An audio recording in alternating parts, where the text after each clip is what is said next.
북한의 속내와 셈법이 뭔지 짚어봤습니다. 이종원 기자입니다.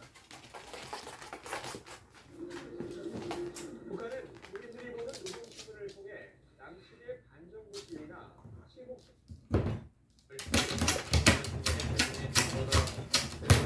속보가 들어왔는데요.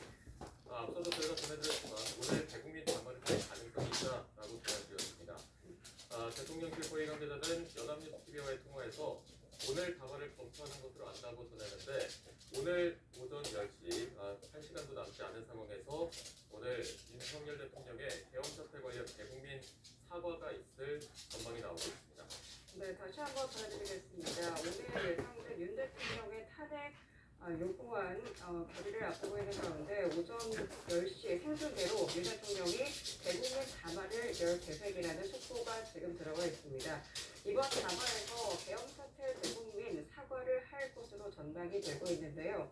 네, 다시 한번 전해드리겠습니다. 오늘 오전 10시에 생중계로 대국민 담화를 윤 대통령이 열 계획이라는 속보가 지금 전해 들어와 있습니다.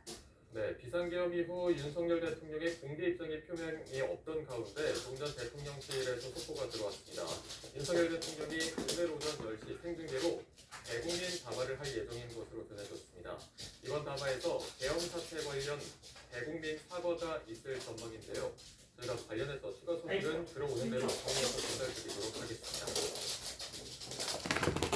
네, 비상계엄 선포 사건을 수사 중인 검찰이 특별수사본부를 꾸렸습니다. 국정농단 사태 이후 8년 만인데요. 네, 군검찰의 협조도 받기로 했습니다. 경찰 역시 수사팀에 100명이 넘는 인력을 배치해 속도를 내고 있습니다. 한채희 기자입니다. 심우정 검찰총장이 내란 혐의 직접 수사 결정을 내린 다음 날 검찰은 발빠르게 움직였습니다. 모든 사건에 대해서 언제나 법과 원칙에 따라서 처리할 수 있도록 제가 주의하겠다는 말씀을 드리겠습니다. 우선 윤석열 대통령의 비상계엄 선포 사건 수사를 위해 특별수사본부를 구성했습니다. 특정 사건 수사를 위해 검찰이 특수본을 꾸린 건 지난 2016년 국정농단 사태 이후 약 8년 만으로 박세현 서울고검장이 본부장을 맡습니다. 차장급의 김종호 서울남부지검 2차장이 배치됐고 그 아래 이찬규 서울중앙지검 공공수사 1부장, 최순호 형사 3부장이 각각 한 개 팀을 맡습니다.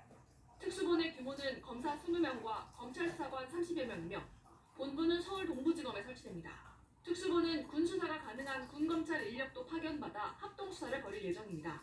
검찰은 일단 비상계엄의 주동자로 꼽히는 김용현 전 국방부 장관에 대해 출국 금지를 조치하고 향후 수사 절차를 검토하고 있습니다. 경찰청 국가수사본부 안보수사단도 접수된 4건의 고발을 배당한 뒤 120여 명의 전담 수사팀을 꾸렸습니다. 고위공직자범죄수사처 역시 시민단체로부터 고발된 내란 직권남용 혐의 사건을 수사부서에 배당한 뒤 법리를 검토 중입니다. 공수처법상 대통령은 수사 대상이지만 내란 혐의는 수사 가능한 범위가 아니라 직권남용 혐의로 일단 수사를 개시할 가능성도 있습니다.